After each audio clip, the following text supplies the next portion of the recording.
हर university में new batch 2026 का exam start हो चुका है और हर बच्चे को टेंशन है हम क्या पढ़े क्या ना पढ़े। काश हमें बस वही पता चल जाए जो एग्जाम में आने वाला है और हम वही पढ़ लें।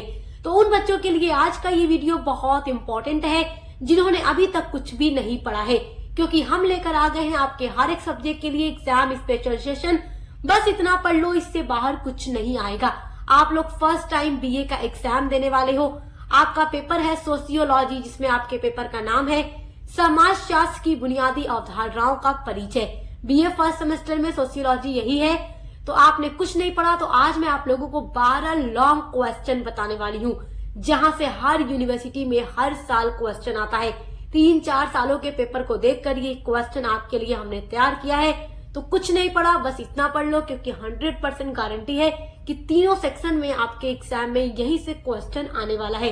तो चलिए वीडियो को स्टार्ट करते हैं। तो देखिए, आपका पहला इम्पोर्टेंट क्वेश्चन है समाजशास्त्र का अर्थ, परिभाषा तथा इसकी प्रकृति का वर्णन कीजिए। हर साल एग्जाम में ये क्वेश्चन पूछा जाता है। यहाँ से आपके अति लघु में भी क्वेश्चन आएगा, लघु में भी आ सकता है और दीर्घ में भी आ सकता है। अब मैं आपको ये भी बता देती हूँ कि अति लघु में कैसे आएगा, दीर्घ में कैसे आएगा। अति लघु में जब पूछेगा तो आपसे पूछ देगा समाजशास्त्र से क्या अभिप्राय है या समाजशास्त्र को परिभाषित कीजिए। और जब लॉन्ग में पूछेगा तो आपसे पूछेगा समाजशास्त्र का अर्थ, परिभाषा लिखते हुए इसकी प्रकृति का वर्णन कीजिए। तो इस तरीके से सेक्शन बी या सी में पूछता है। तो इसलिए आपको जो कुछ हम बता रहे हैं, जैसे बता रहे हैं, बिल्कुल वैसे ही तैयारी करनी है। सक्सेस मास्टर पॉइंट पर आपकी पूरी तैयारी बिल्कुल फ्री ऑफ कॉस्ट बहुत अच्छे से कराई जाती है।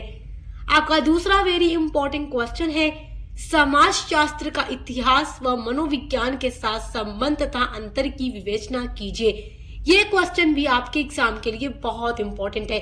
अब यहाँ से भी लॉन्ग में क्वेश्चन आएगा और शॉर्ट में आएगा।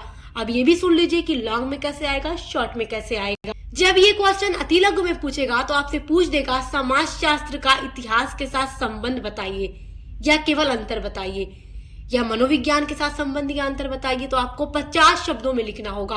और जब यही क्वेश्चन लॉन्ग में पूछेगा तो बिल्कुल इस तरीके से पूछेगा। तो जो टॉपिक हम आपको बता रहे हैं शॉर्ट के लिए भी इम्पोर्टेंट है, लॉन्ग के लिए भी इम्पोर्टेंट है। तो जितना क्वेश्चन बताऊंगी अगर आप पढ़ लेते हैं तो शॉर्ट लॉन्ग सब आपका बिल्कुल तैयार हो जाएगा। तीसरा क्वेश्चन है सामाजिक गतिशीलता के अर्थ और प्रकार का वर्णन कीजिए। तो हम सब कुछ आपको पढ़ा भी चुके हैं। जितना क्वेश्चन यहाँ पर हम आपको बता रहे हैं सभी पर आंसर की वीडियो, यानी कि जो यूनिट्स है, हम अपलोड कर चुके हैं। प्लेलिस्ट बनी हुई है, सभी क्वेश्चन के आंसर आपको उसी प्लेलिस्ट में मिल जाएंगे। आप यूनिट्स को पढ़ लीजिएगा, वही पूरा नोट्स के साथ आपका आंसर है। तो वही आपको एग्जाम में जाकर के लिख देना है।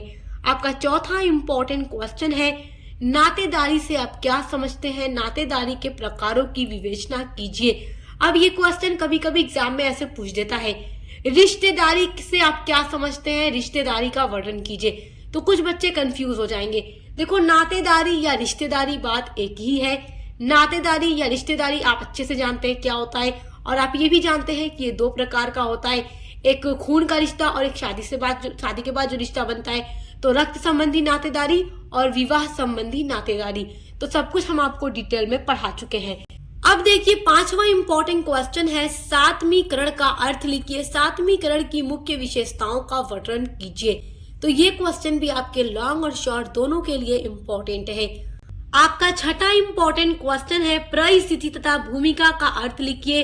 परिस्थिति के प्रकारों की विवेचना कीजिए। और इस टॉपिक से आपका एक क्वेश्चन ऐसे भी बन सकता है अर्जित स्थिति और प्रदत्त स्थिति क्या है, दोनों के बीच अंतर का वर्णन कीजिए। तो अर्जित स्थिति और प्रदत्त स्थिति वाले ही टॉपिक में परिस्थिति और भूमिका वाला टॉपिक आप लोगों को पढ़ना है। और सब कुछ हम आपको डिटेल में नोट्स के साथ पढ़ा चुके हैं। तो आप लिस्ट में चेक करके पढ़ लीजिएगा। आपका 7वां वेरी मोस्ट इम्पोर्टेंट क्वेश्चन है समुदाय से आप क्या समझते हैं। समुदाय और समाज में अंतर लिखिए। तो समुदाय का अर्थ, इसकी परिभाषा, इसकी विशेषता, जो कुछ भी इसका कार्य है, सब कुछ हम आपको डिटेल में पढ़ा चुके हैं। और समुदाय का समाज के साथ क्या अंतर है, सब कुछ आप पढ़ चुके हैं हमारे साथ। तो देखकर तैयार कर लीजिएगा। यही सारे वो टॉपिक हैं जहां से हर साल हर यूनिवर्सिटी के एग्जाम में क्वेश्चन आते हैं। कोई भी क्वेश्चन इससे बाहर नहीं आएगा, क्योंकि ये आपका जो 8 यूनिट होता है ना सिलेबस का, उससे बनने वाला ये सारा इंपॉर्टेंट टॉपिक है। और वहीं से ही क्वेश्चन आपका तैयार किया गया है। पिछले 3-4 सालों के मॉडल एग्जाम के पेपर को देख करके ये क्वेश्चंस हमने आपके लिए तैयार किया है और ये सारा ऐसा क्वेश्चन है जो हर साल हर यूनिवर्सिटी के एग्जाम में रखा जाता है।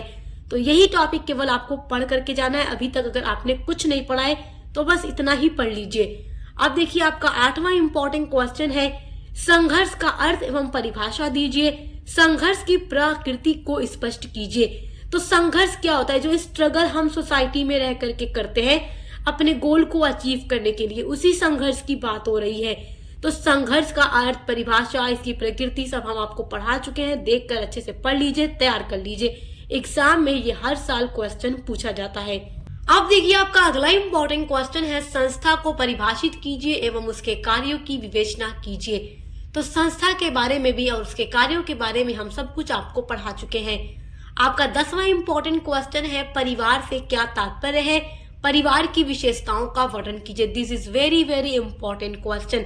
परिवार का अर्थ, इसकी परिभाषा, इसकी विशेषता सब कुछ हम आपको पढ़ा चुके हैं। 11वां क्वेश्चन है, प्रतिस्पर्धा का अर्थ और परिभाषा दीजिए, प्रतिस्पर्धा की विशेषताओं की विवेचना कीजिए। प्रतिस्पर्धा यानी जो कंपटीशन या जो प्रतियोगिता होती है उसी की बात हो रही है। तो प्रतिस्पर्धा के अलावा प्रतियोगिता लिखकर भी एग्जाम में क्वेश्चन पूछ सकता है, कंफ्यूज मत होइएगा, बात एक ही है। अब आपका अगला इंपॉर्टेंट क्वेश्चन है जो कि हमेशा एग्जाम में पूछता है। क्वेश्चन आपका है, संस्कृति और सभ्यता से आप क्या समझते हैं, संस्कृति की विशेषताओं का वर्णन कीजिए। तो केवल ये 12 क्वेश्चन अगर आप लोग पढ़ लेते हैं तो आपका सेक्शन ए, बी एंड सी तीनों बहुत अच्छे से तैयार हो जाएगा, क्योंकि 100% गारंटी है इससे बाहर आपका कोई भी क्वेश्चन आने वाला नहीं है। तो इसको देखकर तैयार कर लीजिए। सभी के आंसर के लिए डिस्क्रिप्शन बॉक्स में दी गई प्लेलिस्ट के लिंक पर विजिट जरूर कीजिएगा। और ऐसे ही हर एक सब्जेक्ट पर वीडियोस हम लेकर आ रहे हैं। क्वेश्चन आंसर की, महासंग्राम रिवीजन क्लासेस, एमसीक्यूज वाले बच्चों के लिए एमसीक्यूज लेकर आ रहे हैं। तो देखकर अच्छे से तैयारी कर दीजिए। Best of luck. हम मिलते हैं अगली वीडियो के साथ।